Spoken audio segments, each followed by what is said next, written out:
So, fam, what do you got over here? Okay, so Niko posted this because it's Kamala Harris talking to voters in line, right? She's talking to voters in line. Now, I believe this was in Ohio, and according to the law, she is allowed to do that, I think, within 100 feet. Yeah.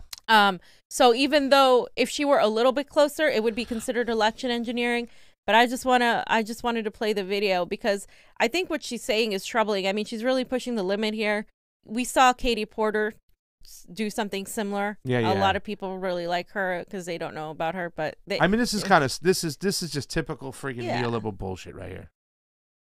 You are going to make the decision about your future, about your family's future. It is through the voice of your vote.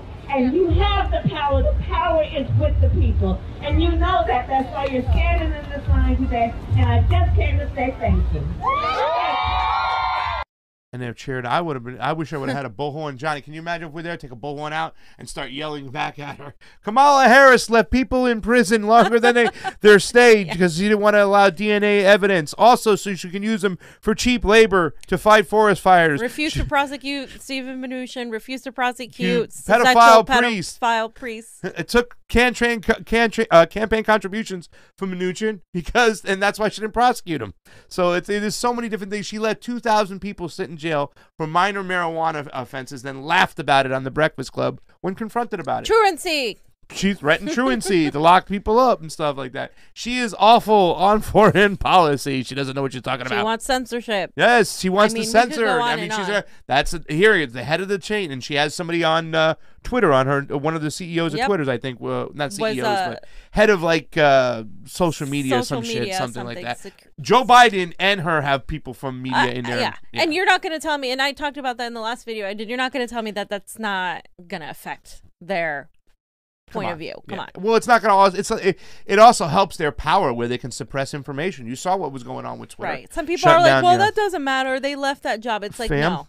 It's nothing to fear. Don't worry, because Pelosi is committing to running for Speaker of the House if the Democrats retain the House. Okay. Yes. So, guys, like he said, Pelosi is nothing going to fear. Relax. Calm down. Nancy Pelosi is going to. So maybe people will vote for Trump just to keep Pelosi out because.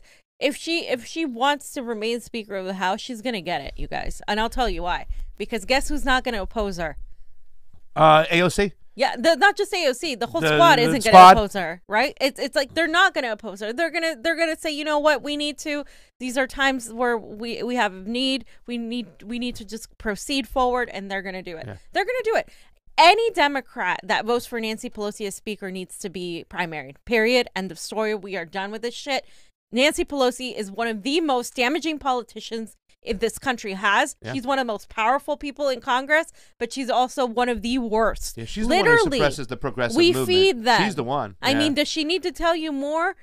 She literally is the epitome, the gatekeeper that keeps anything progressives want from coming to fruition. She literally is holding people's lives in her hands by not pushing any sort of direct COVID aid relief when she very well could, in order to one-up Trump and play politics. That is disgusting to me. She is one of the people that absolutely must go, and she is here in California, and who's running against her? Shahid Buttar.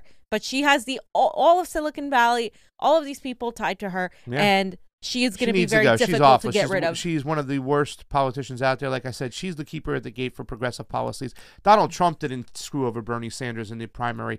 The Democrats did. Nancy Pelosi knew about it. Even though her daughter gets up there and starts chirping that she wants free elections, we've got nothing. We don't have any open source. We have no transparency. We have shit for elections. And Nancy Pelosi is the keeper of the gate. By the way, Anthony Reyes says Jorge Ramos has never seen a coup he didn't like. I mean, seriously, the guy was... Remember he got confronted by Max Blumenthal on the Venezuela shit at the airport and he looked like a fool? The guy's an asshole. The guy's a tool. He really is. He's an elite establishment. You know, just because he's Latino he has a nice accent, doesn't mean he's not elite establishment. He's Latino. I've known about him since I was like a baby. Like, I know who he is. He literally just goes and peddles CIA talking points for the Latin American community. That's all he's there for. Okay. So the next one we have, and thank you for that super chat contribution. It's always appreciated on the couch. That was for you, fam. And a bizarre Freudian slip, Biden brags about assembling the most extensive voter fraud organization in history.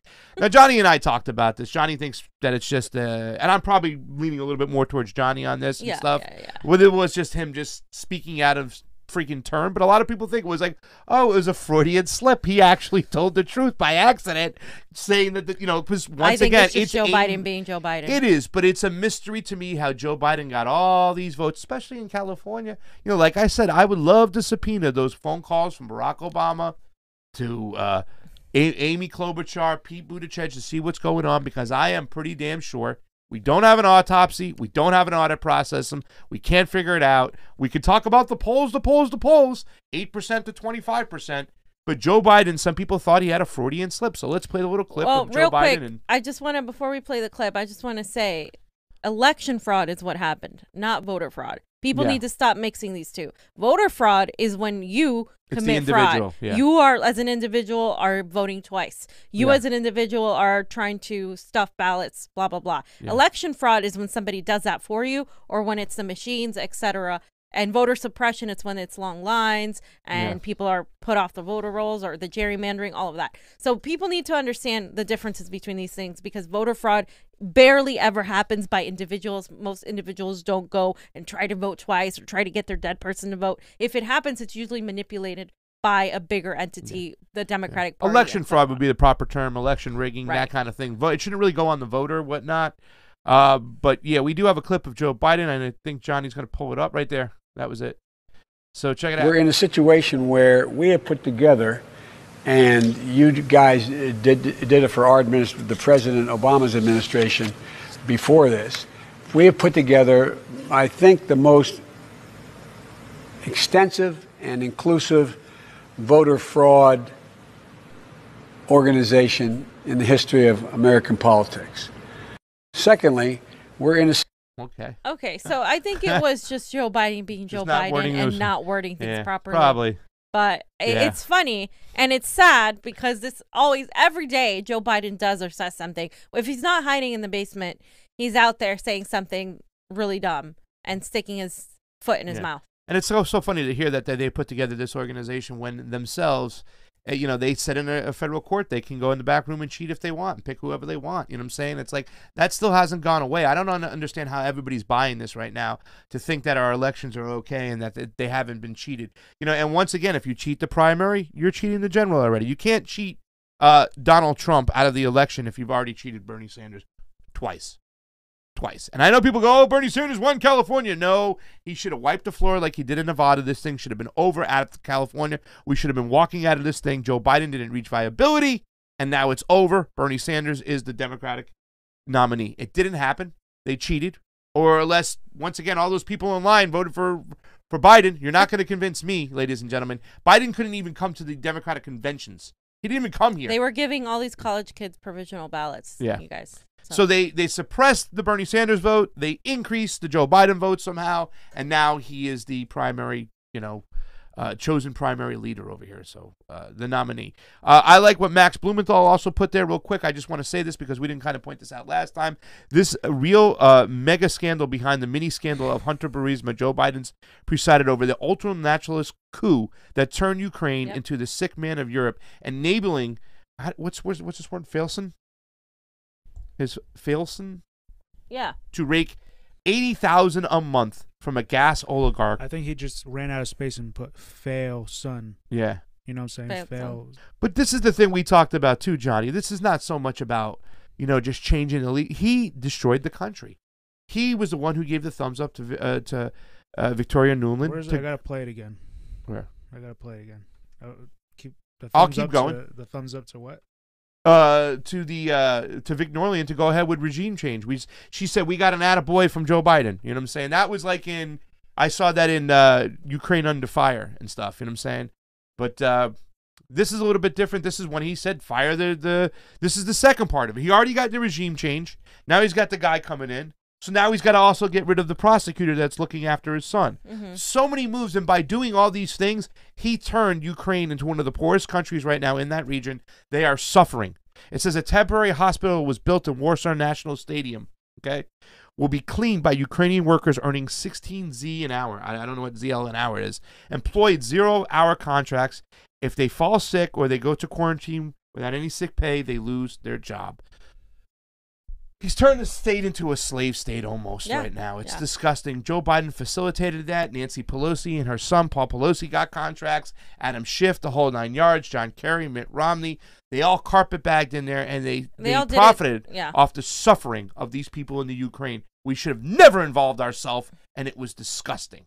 Well, and they did it, of course, to oppose Russia, to one-up Russia, to make Russia to make sure Russia was under control. They didn't want the Russians to have any sort of relationship with Ukraine. They did it to, promote Ukrainian government that was pro-capitalist, pro-U.S., pro-West, and that's... And they supported an ultra-nationalist, neo-Nazi fucking regime. Yep. And armed them to the T, some supported them.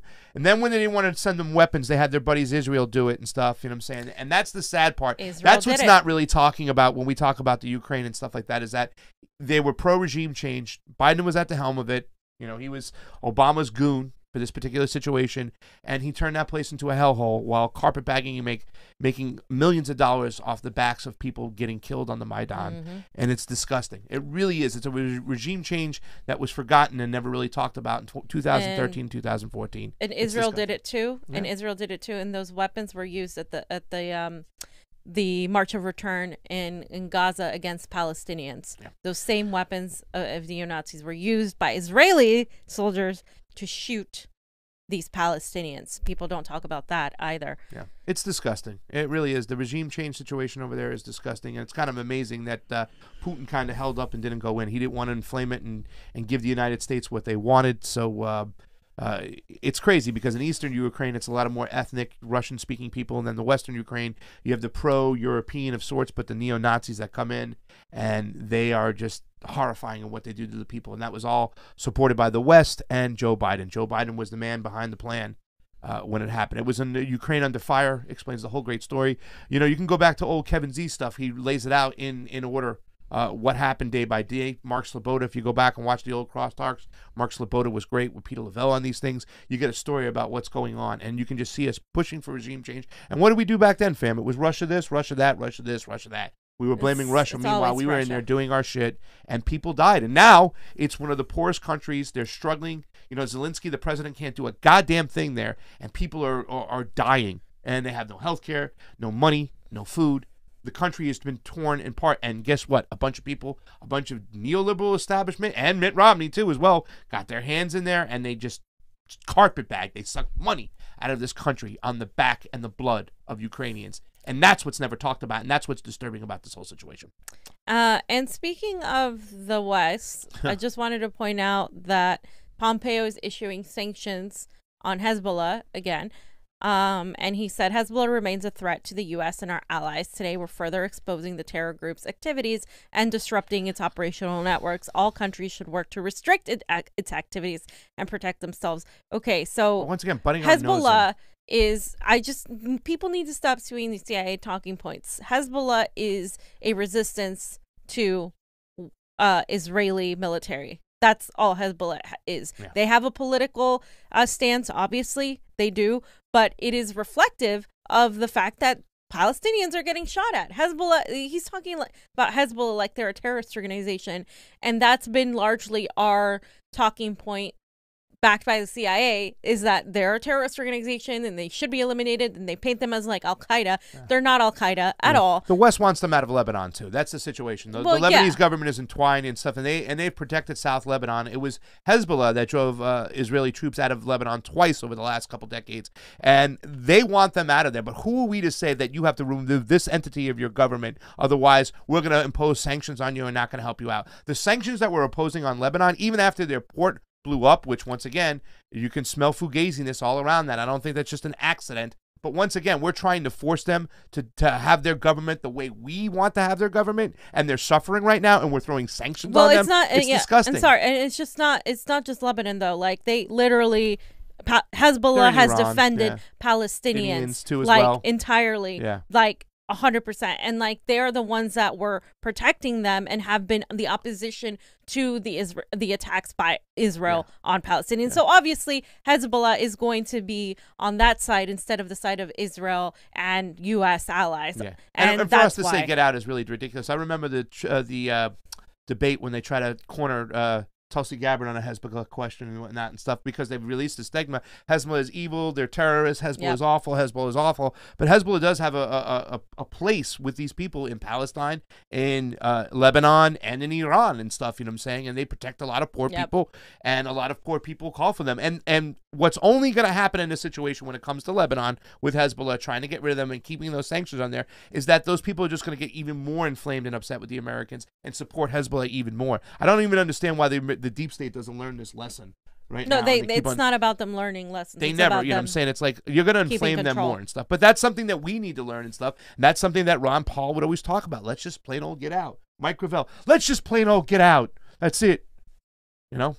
That was my Mike Gravel. I don't know how that was. No. Johnny, you had a video to show us? A couple videos? Well, yeah, I wanted to show the Biden thing. All right. We were talking about Biden, but yeah. Let's do it. We can always have time to show some Joe Biden. What does it say there, Pastor? In 2006, Ukrainian prosecutor General Viktor Shokin, I missed the rest, not wanting this corruption exposed, Joe Biden swung into action using a U.S. loan guarantees as hostage while demanding Shokin be fired. I remember going over convincing our team, or others, to convincing us that we should be providing for loan guarantees. And I went over, I guess the 12th, 13th time to Kyiv, and I was supposed to announce that there was another $1 billion loan guarantee.